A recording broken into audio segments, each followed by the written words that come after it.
Nathan Price stood in the observation deck of Station Kepler-7 and watched the arrival shuttle descend. The massive military transport carried 3 alien cadets who had come to learn human military ways. Nathan had been told they were the best soldiers their species had produced. They were also arrogant. The 3 cadets walked into the station like they owned it. The Therian named Zenithar moved with perfect posture, his movements calculated and precise. His species had evolved on a world of steady climates and predictable seasons. Order was not just a preference. It was survival. The Ziptian called Crass carried himself with the same mechanical confidence. His people had fought wars of attrition for millennia where discipline meant victory. Every step was measured.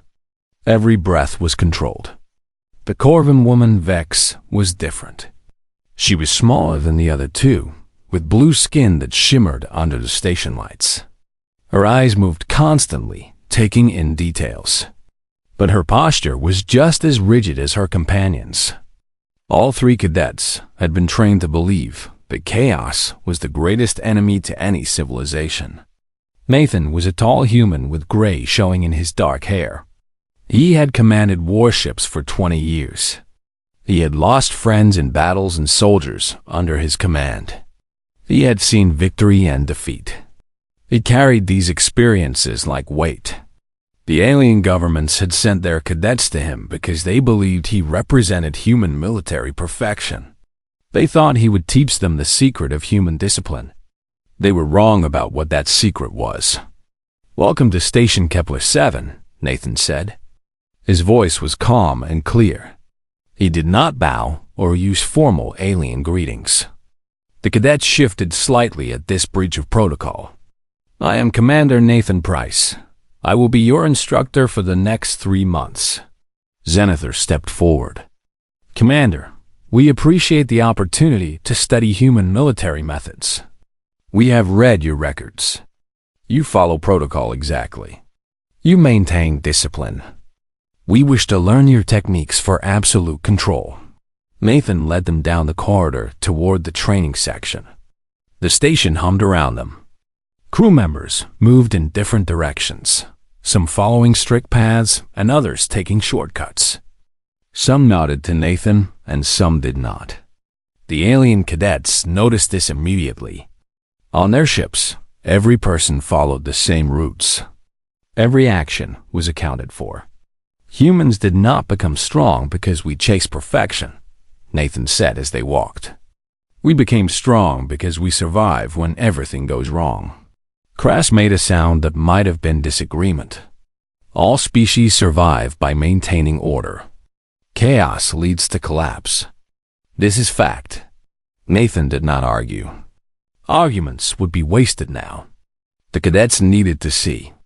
Understanding would come later, if it came at all. They reached the training center. Nathan showed them the simulation chambers where his crews trained. The first simulation was simple. A cargo ship with failing engines needed to land on a damaged platform. The station's protocol dictated a specific sequence of steps. Nathan activated the simulation and assigned Zenithar to command. Zenithar executed every step perfectly. His response was textbook. The ship landed successfully. The cadets watched and found nothing to criticize. Nathan reset the simulation and changed the variables. This time, the platform began failing during the landing sequence. The protocol no longer worked. The platform would collapse unless the cargo ship changed its approach entirely. Zenithar continued following protocol. The platform collapsed. The ship crashed. Everyone in the simulation died. Protocol failed, Nathan said simply. What should you have done? The protocol is absolute, Zenithar replied. The platform was faulty. This was not a failure of discipline. Nathan said nothing. He would show them, not tell them. That evening, the station's alarm system activated. Red lights filled the corridors. An actual emergency, not a simulation. A solar flare had struck part of the station. One section was losing air pressure. People were dying. Nathan was already moving toward the emergency command center. The cadets followed him, unsure if this was another test. Inside the command center, information came in too fast to fully understand. Damage reports from 6 different sections. Fire in the engineering bay. The artificial gravity failing in the upper decks. Too many problems. Not enough solutions. Nathan looked at his team. Engineering. Redirect power from hydroponics. Medical. Set up stations on Deck 4. Defense. Seal the compromised sections now. Kelly, get those people out of the upper decks any way you can. I do not care if you break every rule. Get them out alive. His crew did not hesitate. They moved. They improvised. Kelly, one of Nathan's senior officers, took a maintenance shaft that should have been sealed. She used magnetic clamps to move people hand over hand to 0 gravity. It was not the approved method for evacuation. It was faster. The Egyptian Crass watched Nathan make decisions without the benefit of full information. He saw Nathan trust his people to solve problems without being told exactly how. He saw rules being broken for the right reasons. And he saw it working. The emergency ended after 45 minutes. 18 people had died, but that was far fewer than would have if protocol had been followed strictly. The damaged sections were sealed. The fires were out. The station was stable. Nathan did not celebrate. He did not make speeches. He simply walked to medical to check on the wounded. The cadets followed like shadows. They were confused. Their training had no framework for what they had seen. As Nathan reviewed the damage reports later, Vex approached him alone. The other 2 cadets were in their quarters, still processing. "Commander," she said, "your crew did not follow the emergency protocol. They improvised." "Yes," Nathan confirmed. He did not try to explain it. That would come later. "This should not have worked," Vex continued. But it did. Nathan looked at the young Corvan cadet. There was something different about her. Her mind was not as locked into rigid patterns as the others. The emergency did not care about our protocol. It did what it did regardless of our plans. We had to adapt or die. Vex considered this. Her people feared chaos more than most species did. The Corvans had experienced civilizational collapse centuries ago when disorder spread through their worlds. They had rebuilt their entire society on order and control. But she was young enough to wonder if there might be another way. "Will we learn to control chaos like you do?" she asked. Nathan shook his head slowly. "No, you will learn to dance with it. That is different." The 3 cadets went to sleep that night with more questions than answers. Their training had been challenged in just 1 day. The real learning was about to begin. And none of them knew yet how much their understanding of strength and power would change before they left this station. Nathan returned to the observation deck where he had first watched them arrive. The stars were bright outside.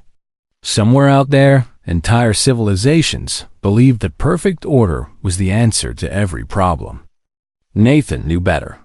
He had seen what happened when soldiers were allowed to think. He had seen what happened when they trusted each other instead of just following commands. The next 3 months would be interesting. The cadets had come seeking to learn control. Nathan would teach them something far more valuable. But the teaching would not come from words. It would come from watching humanity survive the impossible through adaptation, trust, and the willingness to embrace the chaos that rules cannot predict.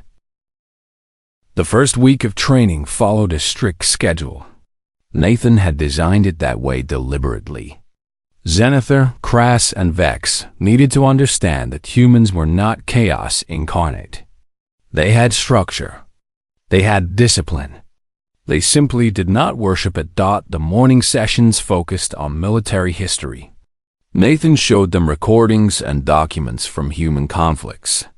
He started with humanity's early wars and moved forward through time. The alien cadets took notes in their perfectly organized tablets. They found patterns in human victory, but the patterns made no sense to them. Nathan showed them the Battle of the Sea of Stars, where a human fleet was outnumbered 5-1. The human commander, Admiral Jackson, had less firepower and fewer ships.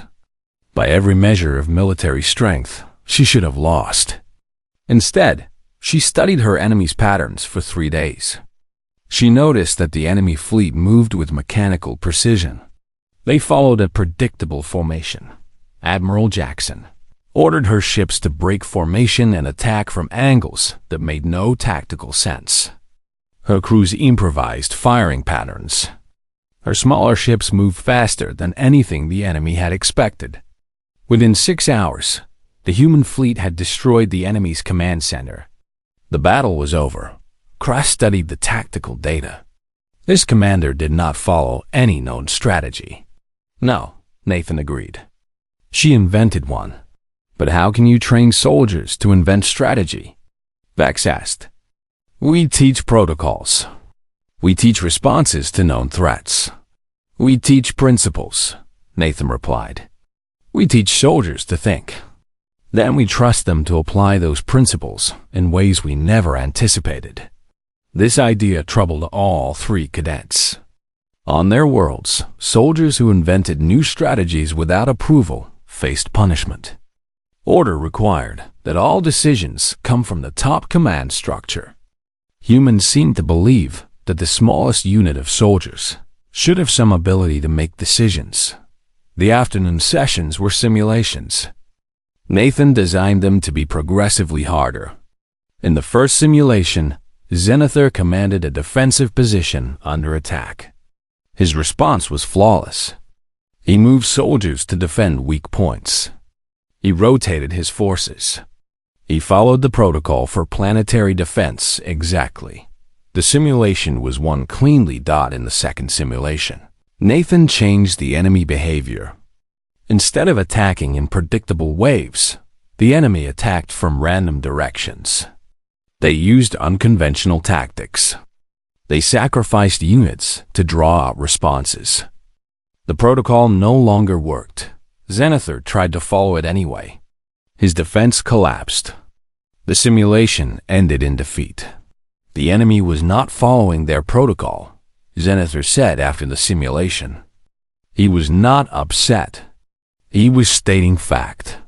No, Nathan confirmed. They were not. What would you have done differently? Zenithar did not answer immediately. The question itself was wrong in his understanding. Protocol was the foundation of victory. If the enemy broke protocol, then they were acting without discipline, which should have made them weaker, not stronger. But the data said they had won. Nathan let the question sit for 3 days. During that time, he took the cadets to observe human crews at work. They watched a mining operation on a nearby asteroid. The crew was supposed to extract ore from a specific section of the asteroid, but the mining equipment malfunctioned. The crew's leader, a human woman named Carol, stopped work. Zenithar prepared for discipline or delay. Carol studied the equipment. Then she moved the mining operation to a different location where the ore quality was higher. It was not part of the plan. No one had given her permission. When Nathan asked why she had done this, Carol shrugged. The equipment was going to fail anyway. Might as well do something useful with the time. She had improved their output by 40% through direct violation of protocol. Krass watched this and said nothing. But he was thinking. The Zyptian mind processed information differently than humans did. Where humans saw opportunity, Zyptians saw danger. But Krass was beginning to understand that the danger came not from breaking protocol, but from being unable to respond when protocol failed. The cadets began asking different questions. Vex asked Nathan about consequences.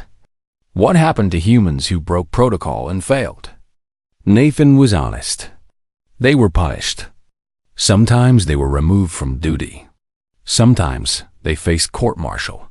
But some of them were right to break protocol, Vex said. It was not a question. Yes, Nathan said. And they accepted the punishment because they believed the outcome was worth it. That takes courage. In the third week, Nathan brought them to observe a space rescue operation.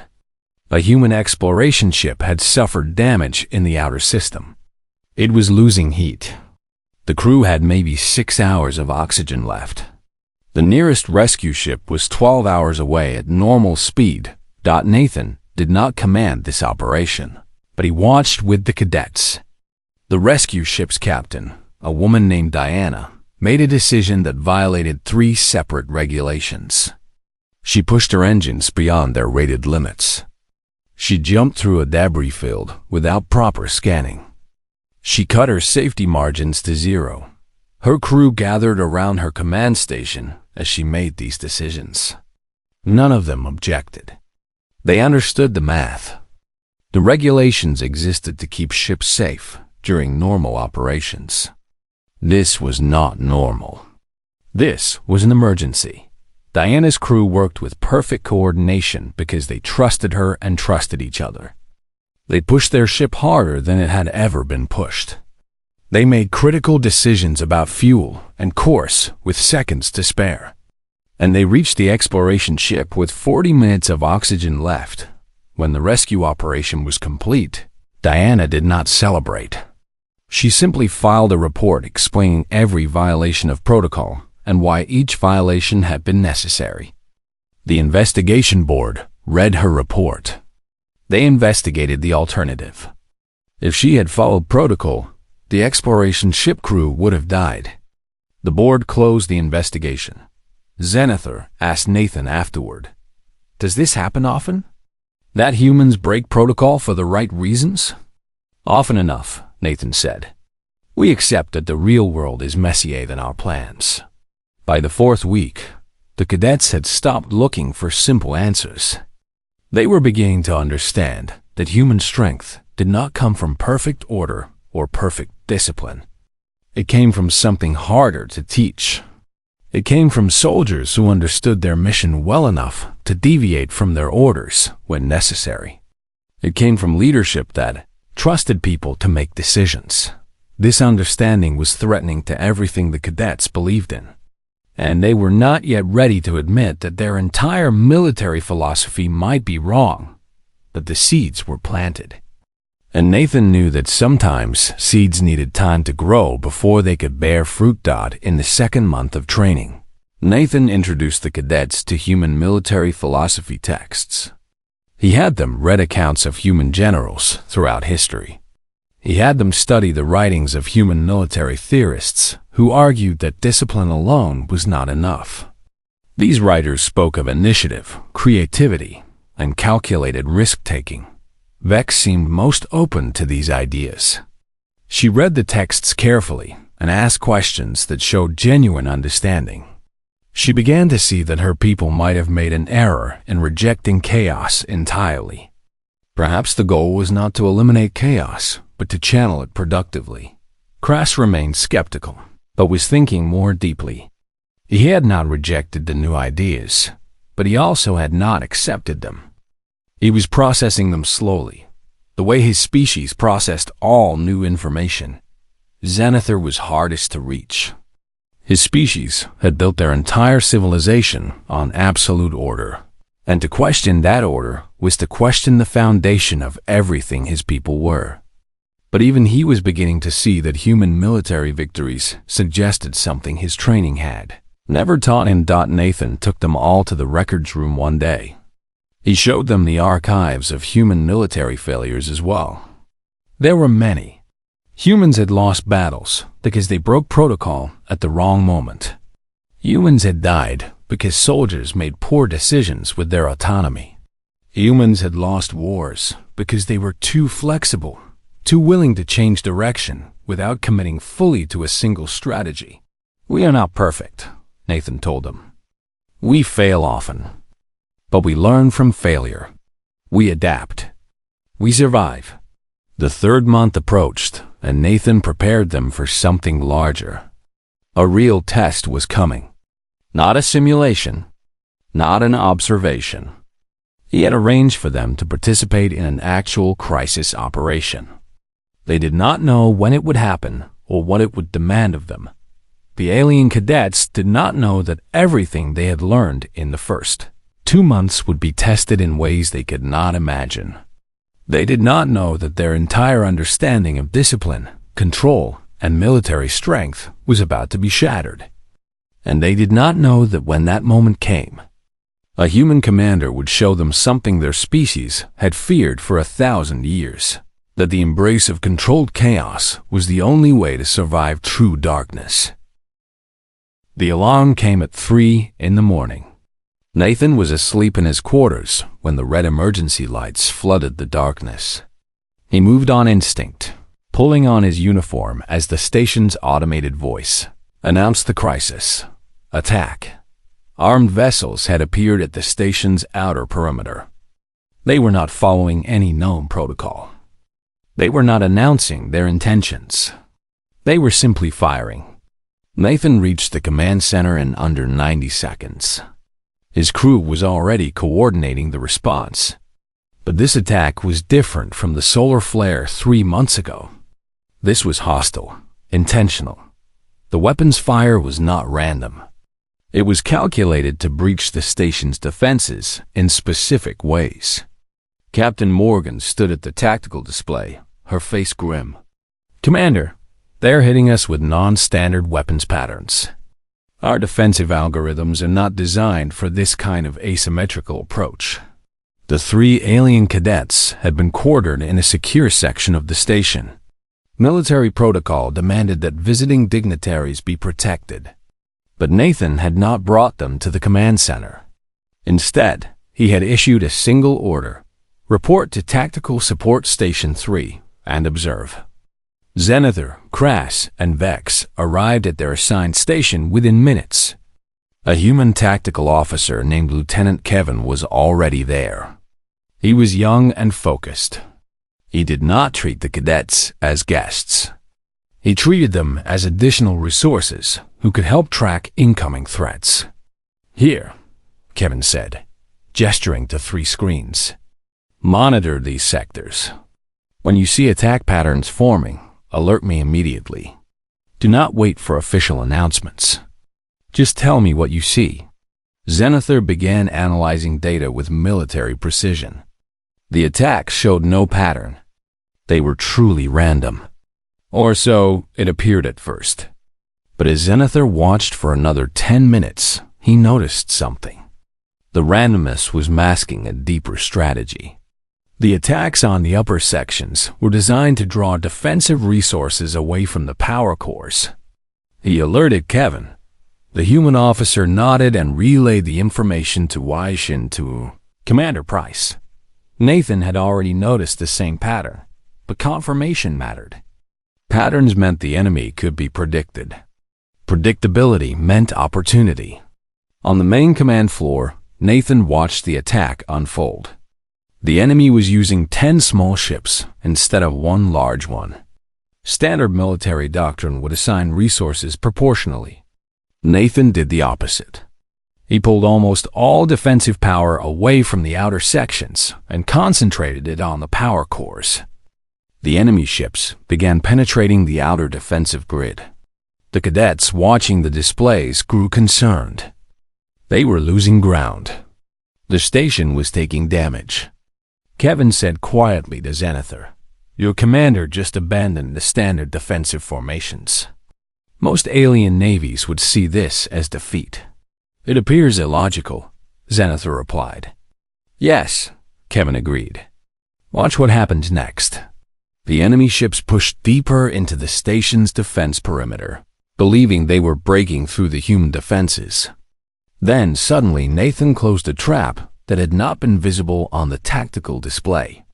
The defensive formations he had pulled away had been repositioned to strike from unexpected angles. 3 enemy ships were destroyed in rapid succession. The human commander was not trying to defend the outer sections. He had used them as bait. Crass watched this and felt something like understanding. His military training said that sacrificing one area to achieve victory in another was acceptable if the mathematics worked. But human commanders had applied this in a completely different way. They had used the appearance of defeat to create advantage. The battle was far from over. The remaining enemy ships adapted immediately. They changed their attack pattern. They no longer followed any strategy that made sense. They simply struck in chaotic bursts, trying to overwhelm human coordination. Nathan responded by giving his crews less direction, not more. He broadcast basic objectives and then let his soldiers implement them however they saw fit. On the defensive stations, humans made split-second decisions. They redirected fire based on what they saw happening. They abandoned damaged defensive systems and moved to backup positions. They improvised solutions to problems that had no protocol. One defensive station was taking too much damage. The human commander responsible for that station, Major Sandra, knew the mathematics. She could hold for maybe 15 more minutes before the station was lost. Instead of requesting reinforcement or following evacuation protocol, she launched a counterattack that no one had authorized. She took her crew and charged directly at the attacking ships. The tactic was insane. On a tactical screen, it looked like suicide. But in the actual space battle, it worked. The enemy ships, expecting a defensive response, were caught off guard. Two of them collided while trying to avoid Sandra's charge. One exploded. The other limped away damaged. Vex gasped when she saw this maneuver. That commander did not follow any protocol. That attack should not have been possible. No, Kevin said. It should not have been. That is why the enemy did not expect it. The battle raged for 4 hours. 17 human soldiers died. 8 enemy personnel were confirmed dead in the wreckage of destroyed ships. The station took damage that would require weeks to repair. But the enemy ships were being pushed back. Their coordinated assault was failing. The final phase of the battle came when the command ship of the enemy force was identified. It was a medium-sized destroyer, more heavily armed than the attack ships. Nathan faced a choice. His rules of engagement said to maintain defensive formations and wear down the enemy over time. But the human commander understood something the alien cadets did not. Sometimes the only way to end a crisis was to risk everything in a single decisive action. Nathan took a battleship that was designed for protective functions and charged directly at the enemy command ship. He was violating his entire tactical doctrine. He was putting his own vessel in extreme danger. And he was doing it because it was the fastest way to end the threat. The alien cadets watched Nathan's ship close the distance to the enemy destroyer. Weapons fire was exchanged at point-blank range. The human ship was smaller, but more maneuverable. Nathan had trained his crew to be flexible. The enemy crew had been trained to follow orders from their command center. When the command center was destroyed by a direct hit from the human ship, the enemy vessels lost coordination entirely. Without centralized control, they were just confused ships without purpose. The human crews moved to contain them. Some surrendered. Others tried to flee. The battle ended at dawn. The station was damaged but intact. The enemy force was defeated. In the medical bay, the 3 alien cadets gathered to see the aftermath. Human soldiers and crew members lay on medical beds with injuries ranging from serious to critical. Many would recover. Some would not. The human medical team moved from patient to patient, fighting to save every life. Vex had been injured during the battle. A systems failure in the observation station had sent her against a bulkhead. The human medical personnel had given her the same priority as their own soldiers. She had been operated on immediately. Her injuries were serious, but not life-threatening. As she lay recovering, Zenithar and Kras sat near her medical bed. Neither spoke at first. There were no words that fit what they had witnessed. Finally, Crass said. Every action they took violated protocol. And yet they won. They won because they violated protocol, Zenithor corrected. He was beginning to understand something fundamental. When the enemy could not predict them, the enemy could not respond. Vex looked at both of them from her medical bed. We were taught that chaos leads to collapse. We were wrong. Crass considered this. Or we were taught half the truth. We learned that civilization requires order. But we never learned that order requires the ability to break itself when necessary. In the command center, Nathan stood looking at damage reports. His ship was heavily damaged. 3 of his crew members had died. But the station was secure. The immediate threat was gone. That was what mattered. One of his officers approached him. "Commander, the alien cadets are asking to speak with you when you have time." Nathan nodded. He would meet with them soon. He understood what they wanted. They wanted to understand what they had seen.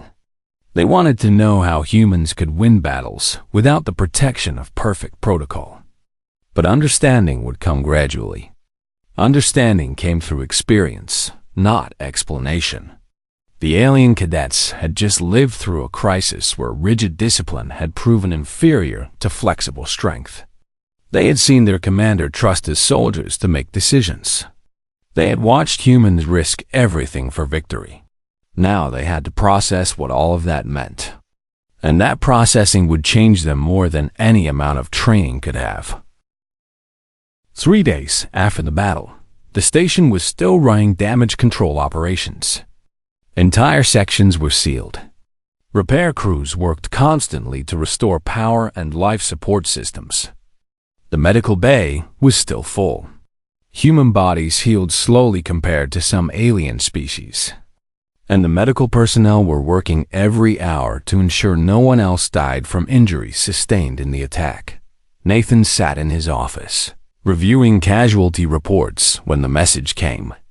The 3 alien cadets requested a formal meeting. He almost smiled. They were still thinking in terms of formal protocols. But something had changed in them. The request was respectful but direct. They wanted to understand. Nathan agreed to meet them in Conference Room 3 at 1400 hours. He did not choose a time in the evening when they might be tired. He did not choose a location that emphasized his authority. He simply agreed to the meeting and prepared himself for questions he knew were coming. When the cadets entered, Nathan noticed changes. Vex walked with difficulty, her injuries still fresh, but she refused assistance. Zenithor moved with less rigidity in his posture. Something in the Therian's bearing had shifted. Crass looked the same physically, but his eyes were different. They were no longer confident in their certainty. "Sit," Nathan said simply. They sat. There was a moment of silence. Then Zenithor spoke first. "Commander, you made decisions during the battle that violated every protocol you taught us to follow. You ordered a charge at the enemy command ship with a vessel designed for protection. You instructed your crews to abandon defensive positions and improvise. You should have failed, but I did not," Nathan replied. "No," Zenithor continued. "You succeeded. I have analyzed the tactical data for 3 days. Every human action that should have failed in theory actually worked in practice. We cannot understand how." Crass leaned forward. "The Zyptian military has fought wars for 10,000 years. We have always believed that victory comes from discipline, order, and the execution of established strategy. But during that battle, the humans with the least discipline were the most effective. The soldiers who made the most unauthorized decisions were the ones who saved the station." Nathan listened. He did not interrupt. Vex was the last to speak. Her voice was quiet. "We were told that chaos is the enemy of civilization. We were taught that any deviation from protocol leads to collapse. But humans embrace deviation. Humans celebrate soldiers who break rules for the right reasons. And somehow, this makes them stronger, not weaker." Nathan stood and walked to the window overlooking the damaged station. He could see the holes in the outer hull. He could see the burned sections. He could see evidence of violence and death. And he could see people working to repair it. Humans, his crew. When he turned back to face the cadets, his expression was serious. Zenithor, your species evolved on a stable world. Seasons come and go in the same way. Weather patterns repeat. You learned that planning works because the future is predictable. You built your civilization on that foundation. It is a good foundation. But the galaxy is not your homeworld. Nathan sat across from them. Cross, your people have fought wars where both sides could plan months in advance. You understood the enemy. You understood the terrain. You could build strategy from that knowledge. But that kind of clarity is rare. Most real conflicts do not fit the pattern you have trained for. He looked at Vex last. Your species learned the hardest lesson of all. You learned that chaos can destroy civilization. You learned that lesson through suffering. So you rejected chaos entirely. But that rejection costs you something important. It costs you the ability to adapt to situations that do not fit your plans. So you are saying, Zenithor said slowly, that humans are stronger because we are less disciplined? No, Nathan said firmly. That is not what I am saying. Humans are stronger because we are disciplined about the things that matter and flexible about the things that do not. We train hard. We prepare carefully. We follow protocols in daily operations. But when the real world does not match our plans, we adapt. We do not freeze. We do not wait for orders that will not come. We act. Crass asked the next question. How do you train soldiers to know when to follow protocol and when to break it? This seems like it should be impossible to teach. Nathan shook his head. You cannot teach it with rules and regulations. You teach it with experience, values, and trust. You teach soldiers to understand the mission so well that they can achieve it, even when their orders become impossible. You teach them that their judgment matters. And you give them permission to be wrong sometimes, as long as they are trying to do the right thing. But if soldiers are wrong, Vex said, people die. Yes, Nathan agreed. People die. That is the cost of war. People die whether you follow protocol or break it. The question is whether more people die or fewer people die. During the battle, Major Sandra made an unauthorized counterattack. That attack was not approved by any protocol. By her actions, she saved 23 people on her station. If she had followed protocol and evacuated, those people would have been in the destroyed section when the station failed. Nathan let that settle into their minds before continuing. The human soldier who made that decision will likely face review for violating regulations. She will probably be commended by her commanding officers. She might face some restriction on future assignments, but she will not be punished for saving lives. That is the difference between our military and yours. We are willing to accept that doing the right thing sometimes means breaking the rules. Zenithor sat back. My species will not accept this. The Therians have built our entire civilization on the principle that order must be absolute. To suggest that soldiers should break orders would be to threaten the foundation of everything we are. I know, Nathan said. That is why I will not try to convince your government. You must decide if what you learned here is worth sharing with your people. Krash said, the Ziptian military will resist this most strongly. We have structured ourselves around the belief that discipline is power. To admit that flexibility is also power would require changing military doctrine that has not changed in 1,000 years. I know, Nathan repeated. Vex was quiet for a long moment. Then she asked, what about us? What do we do when we return home? Nathan looked at each of them in turn. That depends on what you learned. Did you learn that humans are simply undisciplined? Or did you learn that there is a different kind of discipline than the one you were taught? I learned something, Vex said. I learned that chaos is not our enemy. It is a teacher. Humans learn to survive on a death world by embracing uncertainty, by learning to dance with chaos instead of fighting it. Yes, Nathan said. That is one way to understand it. Over the next week, the cadets spent considerable time in the station's human spaces. They attended briefings where Nathan's officers debated tactical decisions. They saw humans who disagreed with their commander and said so openly. They watched these same humans then execute their commander's orders without hesitation, trusting that the human leadership would accept responsibility for the decision. They observed human crew members who made mistakes and faced consequences. They also observed human crew members who made unorthodox decisions that turned out to save lives. And those soldiers were celebrated. Zenithar began to see a pattern beneath what had seemed like chaos. There was order, but it was a different kind of order. It was not the perfect symmetry of a mathematical equation. It was the order of a human body, where many independent parts work together toward a common goal, each capable of some independent action, all coordinated without central control over every movement. Krass came to understand that human military strength came not from the elimination of risk, but from the intelligent management of it. Humans took calculated risks. They prepared for failure. They trained people to handle situations that training could not fully prepare them for. And they accepted that some people would die despite these precautions. It was not the Egyptian way, but Krass was beginning to understand that it was not an inferior way. It was simply different.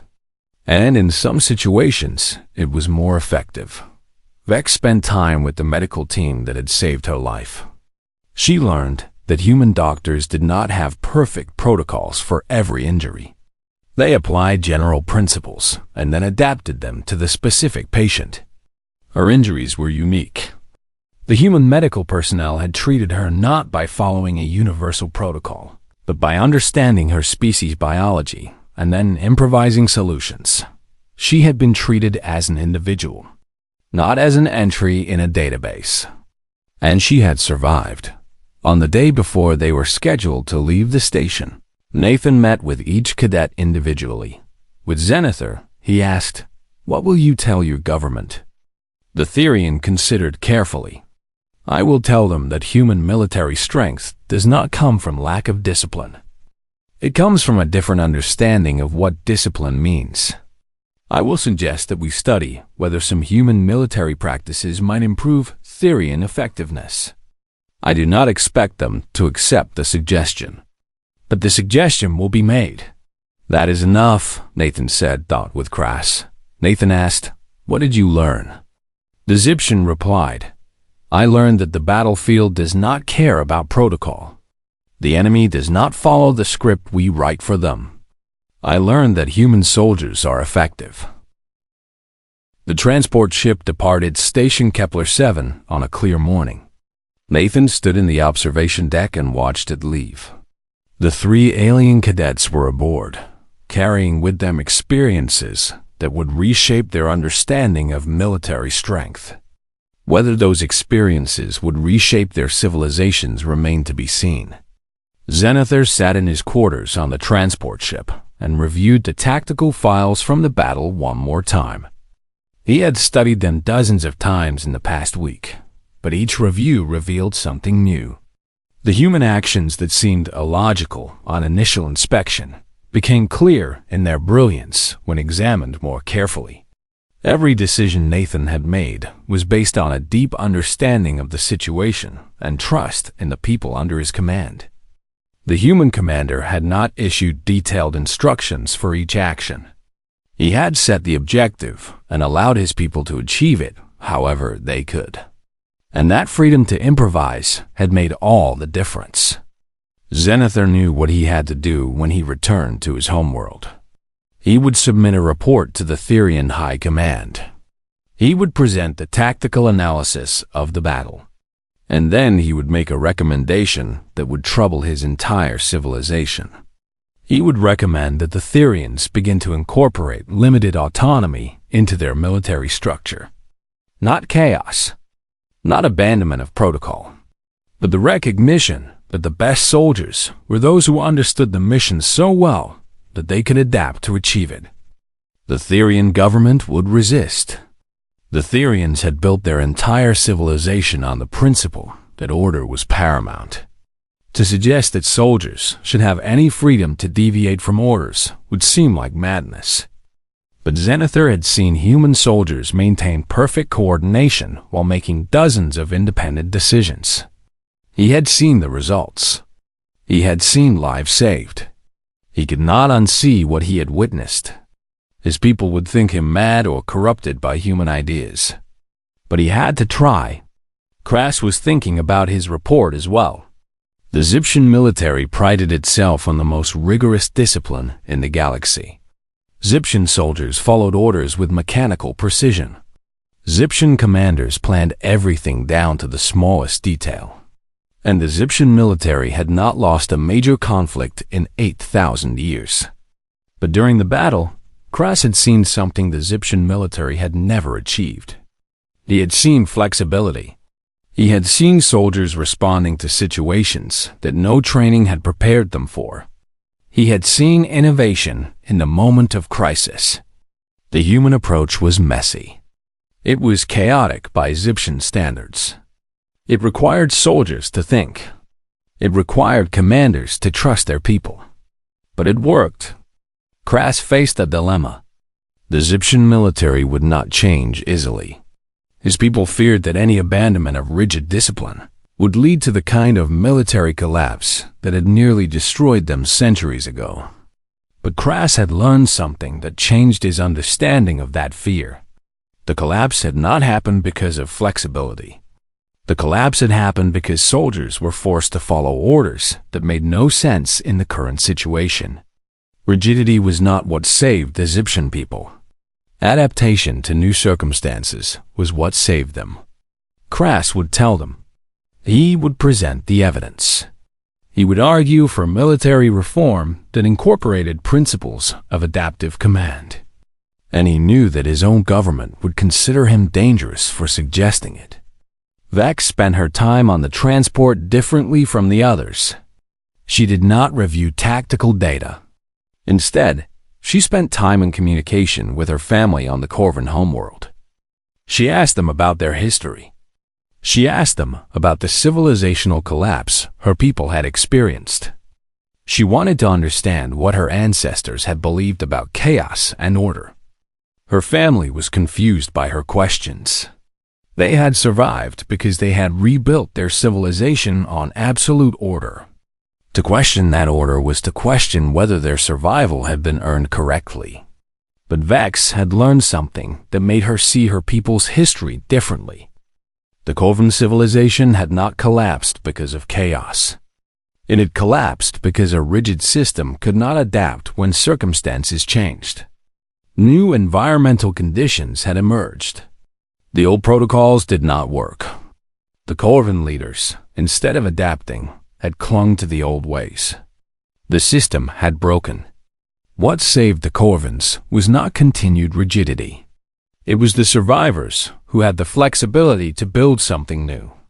And then, fearing that new chaos would come again, they had created the most rigid system possible. Vex understood her people's fear now. She had learned it in her bones during the attack on the station. Chaos could kill. The uncertainty could be terrifying, but so could rigid structures that could not bend. She would return home and tell her people that there was another way, not a rejection of order, but an order that included the flexibility to survive the unexpected. The transport approached the Corvan homeworld. Vex looked at the blue and green planet and felt the weight of what she had to do. Her people would listen to her out of respect for her position as a military cadet. But they would not want to hear what she had learned. She would speak anyway. The transport separated into 3 individual ships. Zenithar's ship headed toward Therian space. Kras's ship headed toward Zyptian territory. and Vex's ship continued toward her homeworld. They had spent 3 months together learning from a human commander. Now they faced the challenge of bringing those lessons home. Zenithor arrived at the Therian capital city. The High Command had assembled to hear his report. They sat in a vast chamber with precision-engineered architecture that reflected Therian values of order and structure. Every angle was perfect. Every line was clean. It was beautiful in the way that absolute certainty could be beautiful. Zenithor stood before them and told them what he had learned. He spoke first about the human military capabilities. He presented data showing that human tactics during the battle had been unconventional but effective. He showed tactical analysis proving that human soldiers had accomplished objectives despite violating protocol. Then he made his argument. The humans have taught us that military strength does not come solely from discipline. Strength comes from discipline combined with the ability to adapt. Our protocols are strong. Our soldiers are well trained. But when circumstances diverge from our expectations, our soldiers cannot respond. The humans can respond, and therefore, the humans are more effective. The Therian High Command listened. They asked questions. They challenged his analysis, but they could not argue with the data. Finally, the Therian leader asked, "What do you recommend?" Zenithor took a breath. "I recommend that we study human military methods, not to abandon our discipline, but to incorporate selective autonomy into our command structure. I recommend that we train soldiers to understand their mission objectives and then allow them some freedom to achieve those objectives." There was silence in the chamber. What Zenithor was recommending went against everything Therian civilization had built itself on. "This is a radical suggestion," the leader said. "If we implement this, we risk the stability of our entire military structure." "Perhaps," Zenithor replied. "But if we do nothing, we risk becoming obsolete. The humans are stronger than we are, not because of their technology, because of how they think about command and control." The meeting ended without a decision, but seeds have been planted. Cross returned to the Zyptian Military Academy, where he was assigned as an instructor. His report went into the official record. The Zyptian High Command reviewed it. They noted his analysis of the battle, and then they filed it away, waiting to see if the human threat would prove to be real. But Cross had a position of respect. He had students, and he could teach them what he had learned. In his classes, Cross began to introduce new concepts. He taught his students to understand missions, not just orders. He encouraged them to think about how to achieve objectives in unconventional ways. He gave them problems to solve without providing the solution in advance. His students were uncomfortable at first. Zyptian military education had always been about memorizing the correct response to every situation. The idea that there might be multiple correct responses was foreign to them. But gradually, Crassus' students began to understand. They began to see that thinking about a problem could be just as important as knowing the answer. And some of them began to wonder if their entire military tradition had missed something important.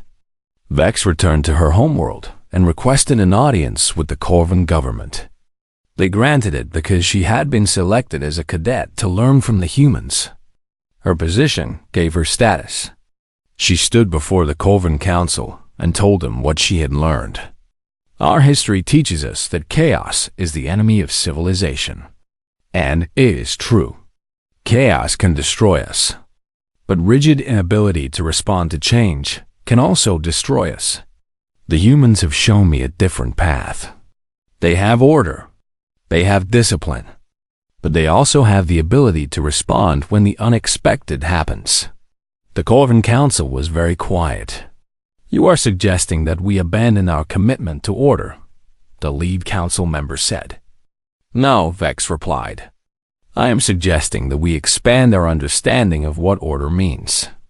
True order is not the elimination of all deviation. True order is the establishment of principles the people follow even when circumstances change. The council asked her to explain further. She did.